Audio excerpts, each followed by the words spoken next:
It's an important day for Africans during COP. It's an opportunity for us to showcase not only the work that we are doing in Africa, but even more important, to bring on board our lessons learned, to discuss challenges and opportunities.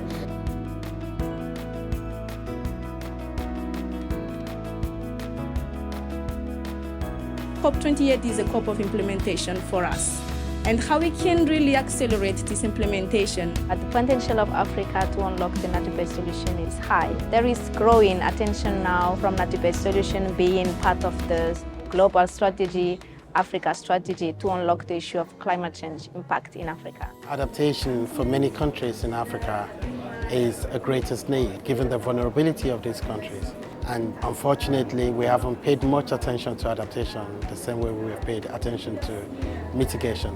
We need to get the narrative right. Nature-based solutions should be looked at as an investment for sustainable development, for adaptation, for resilience of investment, but also for protecting people. So we need to make sure that during this COP28, that is part of the global stock discussion, how we are making sure that the nature-based solution is really valued. But we need to also to make sure that it's part of the discussion and the agenda, because we are still missing some part of how nature-based solution will be really part of the global solution that really bring benefits for people, for communities, for nature. Really important to scale up the impacts on ecosystem-based adaptations. We need to recognize that these solutions need to be incorporated into policy decisions so that all our countries better incorporate ecosystem-based adaptation into our NDCs. This fireside chat has been very enlightening, that you've seen youth engaged in several initiatives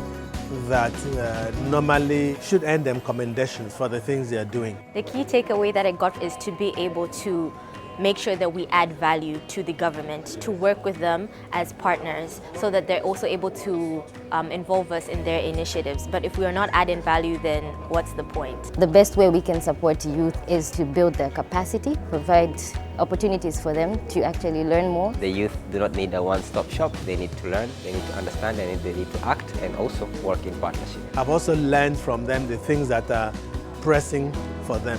The main message in the Adaptation Gap report is that the adaptation gap is growing. There have to be other avenues to raise money. What that means for nature-based solutions is that there is a lot of space to be able to invest in nature-based solutions for adaptation as part of an integrated strategy. We need to break silos across different investment processes. Adaptation finance needs to come in much bigger quantities, in better quality and better form to the African continent, and that emphasis is given to locally led adaptation, to people on the ground that can use this in an accessible way to improve their lives through nature-based solutions. We do need to take the private sector on board. They need to risk-proof their operations to be viable in the future as well, but then also they can provide a lot of solutions.